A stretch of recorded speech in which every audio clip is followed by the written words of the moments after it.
تنهضر مع ماماكم انايا. لا ماما. المهم انا تنهضر مع ماماكم انا. لا ما تقوليش زيدني في المصروف. جيت انا كنعطيه، جيتي انايا كنعطيه. بابا ما تنفعش بزاف، يمكن تقول شي كلمه تندم عليها. علاش بغيت ندم عليها؟ علاش؟ على ما انا خايف منها. بابا شنو متاكد غادي تقول هذيك الكلمه كده؟ هاد الهضره نقولها عليها ونفوتها ليه. علاش انا نبغي نزيد في المصروف؟ على ما انا خايف منها ولا ما نقولهاش لها في وجهها؟ نقولها لها في وجهها ونفوتها ليه.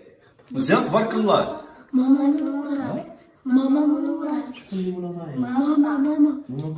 الله يا ودي الله يعمر هذا. بلا ما تسولوني علاش شتي، حتى الا ما قداش هذاك المصروف نزيدوها ندوبلو لها المصروف. على هي رخيصه عندنا ولا؟ والله هاودي الهضره اللي كنتي كتقول من قبيله. اين هضره؟ انا ياك قبيله بحركه اللي كنعاود لهم تنقول لهم اودي شتي ماماكم الله يعمر هذا وماماكم حتى الا بغات المصروف نزيد ندوبلو